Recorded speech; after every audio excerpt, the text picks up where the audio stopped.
কি অবস্থা হয়েছে, একদম সব ভেঙে গেছে। এই ভাঙা গিলাসে লাগে আমার হাত কেটে যাচ্ছে রে।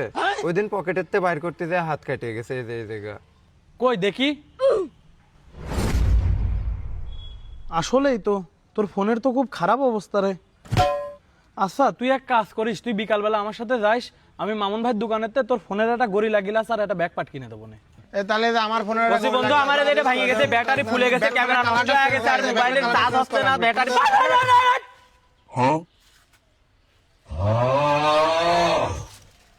দিবি না এটা চার্জ আর এটা গড়ি লাগলো।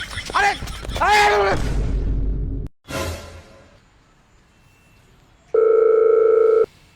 হ্যাঁ হ্যালো। কসে কি ওই তোর একটা ছবি পাঠাতো ইমার্জেন্সি। কে আমার ছবি দিয়ে তুই কি করবি? ওই যে মিয়ার বাড়িতে আমার ছবি দেখতে চাচ্ছে, তো এই জন্য তোর ছবিটা পাঠাবো। তে তোর দেখতে চাচ্ছে, তুই আমার ছবি কি জন্য পাঠাবি? কে তুই জানিস না আমার বিয়ে করার কোনো ইচ্ছা নাই। তে তাহলে কি তুই আমার বিয়ে করাবি নাকি? তোর বিয়ে করতে যাবো কি জন্য? তোর ছবিটা পাঠাবো এই কারণে তোর চেহারা দেখলে বিয়েটা ক্যান্সেল হয়ে যায়।